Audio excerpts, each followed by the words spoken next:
नमस्कार दर्शकों, स्वागत है आपका हमारे चैनल प्रभात कहानी में। आज मैं आप सभी प्रिय भक्तों के लिए सावन सोमवार के व्रत की नई कथा लेकर आई हूँ। सावन के महीने में भगवान शिव खुद अपने भक्तों को दर्शन देने आते हैं और उन्हें अपना आशीर्वाद देकर उनकी मनोकामना पूर्ण करते हैं।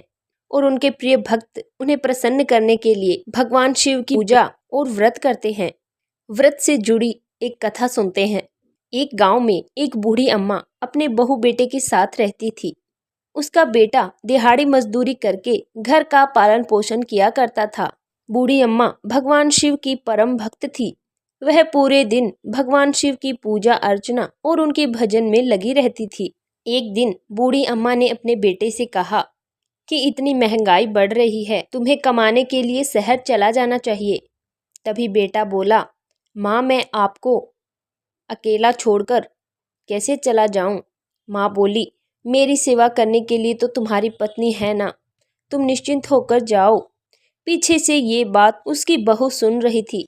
उसकी बहू ने अपने पति को बहुत भड़काने की कोशिश की, लेकिन लड़के को भी अपनी माँ की बात सही लगी तो वह परदेश कमाने चला गया।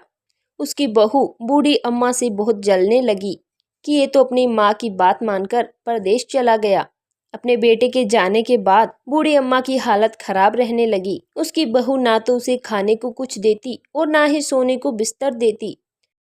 बूढ़ी अम्मा भगवान शिव के सामने ही सो जाती और जो बचा खुचा देती उसी से अपना गुजारा कर लेती और भगवान शिव के भजन करके अपना समय व्यतीत करती। बूढ़ी अम्मा की ऐसी दुर्दशा देखकर भगवान शिव को उस पर दया आ गई। उसी दिन उसकी बहू बाहर काम कर रही थी तो बहू को काले नाग ने काट लिया। बूढ़ी अम्मा ने देखा तो इधर उधर भागी, लेकिन कोई उनकी मदद करने नहीं आया। तब बूढ़ी अम्मा भगवान शिव के सामने जाकर रोने लगी और विनती करने लगी कि मेरी बहू तो नादान है, अनजाने में इससे गलतियां हुई है, लेकिन इसकी इतनी कड़ी परीक्षा मत लीजिए।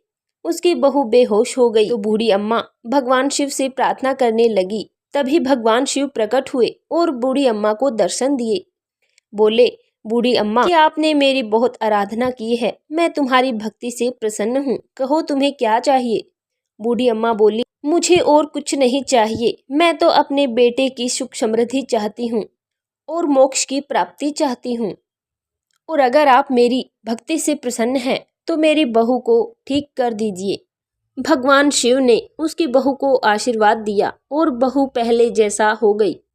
भगवान शिव बोले, तुमने अपने जीवन में बहुत सारे पुण्य किए हैं और उन पुण्य कर्मों के आधार पर मैं तुम्हें मोक्ष की प्राप्ति देता हूँ और तुम्हें शिवलोक ले जाने का वरदान देता हूँ। तब उसकी बहू अंदर आई तो देखा कि बूढ़ी अम्मा मृत पड़ी हैं। वह जोर जोर से रोने लगी। थोड़ी देर बाद उसका पति शहर से वापस आया और अपनी माँ की ये हालत देखकर उसे बहुत दुख हुआ। उसकी बहू ने भगवान शिव से अपने किए के लिए माफी मांगी और दोनों पति पत्नी भगवान शिव की पूजा करने लगे। तो दर्शकों, ये थी सावन सोमवार की छोटी सी कथा। कथा कैसी लगी कमेंट में ओम नमः शिवाय लिखें और चैनल को सब्सक्राइब करें, वीडियो को लाइक करें। धन्यवाद।